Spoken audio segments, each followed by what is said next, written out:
شروع اللہ کے نام سے جو بڑا مہربان نہایت رحم والا ہے۔ جن لوگوں نے کفر کیا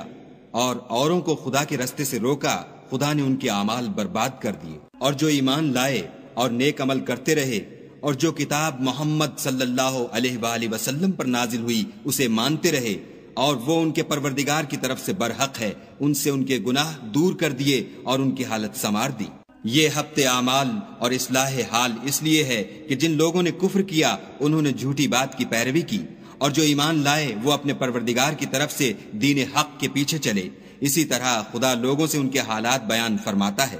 جب تم کافروں سے بھڑ جاؤ تو ان کی گردنیں اڑا دو، یہاں تک کہ جب ان کو خوب قتل کر چکو تو جو زندہ پکڑے جائیں ان کو مضبوطی سے قید کر لو، پھر اس کے بعد یا تو احسان رکھ کر چھوڑ دینا چاہیے یا کچھ مال لے کر، یہاں تک کہ فریق مقابل لڑائی کے ہتھیار ہاتھ سے رکھ دے۔ یہ حکم یاد رکھو، اور اگر خدا چاہتا تو اور طرح ان سے انتقام لے لیتا، لیکن اس نے چاہا کہ تمہاری آزمائش ایک کو دوسرے سے لڑوا کر کرے، اور جو لوگ خدا کی راہ میں مارے گئے ان کے عملوں کو ہرگز ضائع نہیں کرے گا، بلکہ ان کو سیدھے رستے پر چلائے گا اور ان کی حالت درست کر دے گا، اور ان کو بہشت میں جس سے ان کو شناسا کر رکھا ہے داخل کرے گا۔ اے اہل ایمان، اگر تم خدا کی مدد کرو گے تو وہ بھی تمہاری مدد کرے گا اور تم کو ثابت قدم رکھے گا، اور جو کافر ہیں ان کے لیے ہلاکت ہے اور وہ ان کے اعمال کو برباد کر دے گا۔ یہ اس لیے کہ خدا نے جو چیز نازل فرمائی انہوں نے اس کو ناپسند کیا تو خدا نے ان کے اعمال اکارت کر دیے۔ کیا انہوں نے ملک میں سیر نہیں کی تاکہ دیکھتے کہ جو لوگ ان سے پہلے تھے ان کا انجام کیسا ہوا؟ خدا نے ان پر تباہی ڈال دی،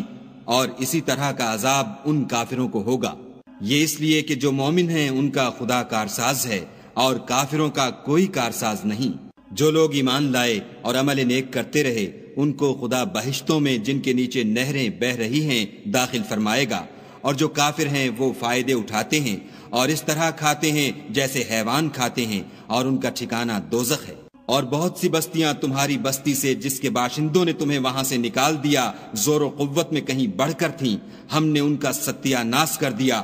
اور ان کا کوئی مددگار نہ ہوا۔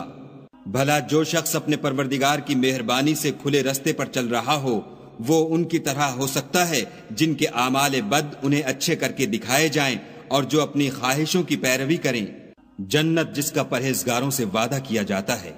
اس کی صفت یہ ہے کہ اس میں پانی کی نہریں ہیں جو بو نہیں کرے گا، اور دودھ کی نہریں ہیں جس کا مزہ نہیں بدلے گا، اور شراب کی نہریں ہیں جو پینے والوں کے لیے سراسر لذت ہے، اور شہد مصفہ کی نہریں ہیں جو حلاوت ہی حلاوت ہے، اور وہاں ان کے لیے ہر قسم کے میوے ہیں، اور ان کے پروردگار کی طرف سے مغفرت ہے۔ کیا یہ پرہیزگار ان کی طرح ہو سکتے ہیں جو ہمیشہ دوزخ میں رہیں گے، اور جن کو کھولتا ہوا پانی پلایا جائے گا تو ان کی انتڑیوں کو کاٹ ڈالے گا؟ اور ان میں بعض ایسے بھی ہیں جو تمہاری طرف کان لگائے رہتے ہیں، یہاں تک کہ سب کچھ سنتے ہیں، لیکن جب تمہارے پاس سے نکل کر چلے جاتے ہیں تو جن لوگوں کو علم دین دیا گیا ہے ان سے کہتے ہیں کہ بھلا انہوں نے ابھی کیا کہا تھا؟ یہی لوگ ہیں جن کے دلوں پر خدا نے مہر لگا رکھی ہے اور وہ اپنی خواہشوں کے پیچھے چل رہے ہیں، اور جو لوگ ہدایت یافتہ ہیں ان کو وہ ہدایت مزید بخشتا ہے اور پرہیزگاری عنایت کرتا ہے۔ اب تو یہ لوگ قیامت ہی کو دیکھتے ہیں کہ ناگہاں ان پر آ واقع ہو، سو اس کی نشانیاں وقوع میں آ چکی ہیں، پھر جب وہ ان پر آ نازل ہوگی اس وقت انہیں نصیحت کہاں مفید ہو سکے گی۔ پس جان رکھو کہ خدا کے سوا کوئی معبود نہیں، اور اپنے گناہوں کی معافی مانگو، اور مومن مردوں اور مومن عورتوں کے لیے بھی، اور خدا تم لوگوں کے چلنے پھرنے اور ٹھہرنے سے واقف ہے۔ اور مومن لوگ کہتے ہیں کہ جہاد کی کوئی صورت کیوں نازل نہیں ہوتی، لیکن جب کوئی صاف معنوں کی صورت نازل ہو اور اس میں جہاد کا بیان ہو تو جن لوگوں کے دلوں میں نفاق کا مرض ہے تم ان کو دیکھو کہ تمہاری طرف اس طرح دیکھنے لگیں جس طرح کسی پر موت کی بے ہوشی طاری ہو رہی ہو، سو ان کے لیے خرابی ہے۔ خوب کام تو فرما برداری اور پسندیدہ بات کہنا ہے، پھر جب جہاد کی بات پختہ ہو گئی تو اگر یہ لوگ خدا سے سچے رہنا چاہتے تو ان کے لیے بہت اچھا ہوتا۔ اے منافقو، تم سے عجب نہیں کہ اگر تم حاکم ہو جاؤ تو ملک میں خرابی کرنے لگو اور اپنے رشتوں کو توڑ ڈالو۔ یہی لوگ ہیں جن پر خدا نے لعنت کی ہے اور ان کے کانوں کو بہرا اور ان کی آنکھوں کو اندھا کر دیا ہے۔ بھلا یہ لوگ قرآن میں غور نہیں کرتے یا ان کے دلوں پر قفل لگ رہے ہیں؟ جو لوگ راہ ہدایت ظاہر ہونے کے بعد پیٹھ دے کر پھر گئے، شیطان نے یہ کام ان کو مزین کر دکھایا اور انہیں طول عمر کا وعدہ دیا۔ یہ اس لیے کہ جو لوگ خدا کی اتاری ہوئی کتاب سے بیزار ہیں، یہ ان سے کہتے ہیں کہ بعض کاموں میں ہم تمہاری بات بھی مانیں گے اور خدا ان کے پوشیدہ مشوروں سے واقف ہے۔ تو اس وقت ان کا کیسا حال ہوگا جب فرشتے ان کی جان نکالیں گے اور ان کے منہوں اور پیٹھوں پر مارتے جائیں گے۔ یہ اس لیے کہ جس چیز سے خدا ناخوش ہے یہ اس کے پیچھے چلے اور اس کی خوشنودی کو اچھا نہ سمجھے، تو اس نے بھی ان کے عملوں کو برباد کر دیا۔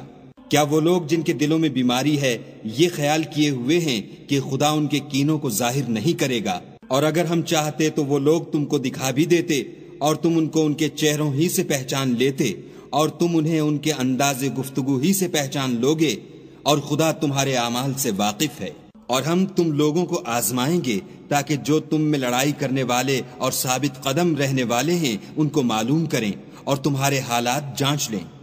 جن لوگوں کو سیدھا رستہ معلوم ہو گیا اور پھر بھی انہوں نے کفر کیا اور لوگوں کو خدا کی راہ سے روکا اور پیغمبر کی مخالفت کی، وہ خدا کا کچھ بھی بگاڑ نہیں سکیں گے اور خدا ان کا سب کیا کرایا اکارت کر دے گا۔ مومنو، خدا کا ارشاد مانو اور پیغمبر کی فرما برداری کرو اور اپنے عملوں کو ضائع نہ ہونے دو۔ جو لوگ کافر ہوئے اور خدا کے رستے سے روکتے رہے پھر کافر ہی مر گئے، خدا ان کو ہرگز نہیں بخشے گا۔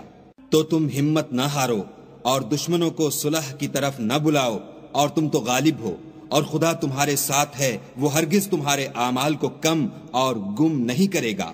دنیا کی زندگی تو محض کھیل اور تماشا ہے، اور اگر تم ایمان لاؤ گے اور پرہیزگاری کرو گے تو وہ تم کو تمہارا اجر دے گا اور تم سے تمہارا مال طلب نہیں کرے گا۔ اگر وہ تم سے مال طلب کرے اور تمہیں تنگ کرے تو تم بخل کرنے لگو، اور وہ بخل تمہاری بدنیتی ظاہر کر کے رہے۔ دیکھو، تم وہ لوگ ہو کہ خدا کی راہ میں خرچ کرنے کے لیے بلائے جاتے ہو،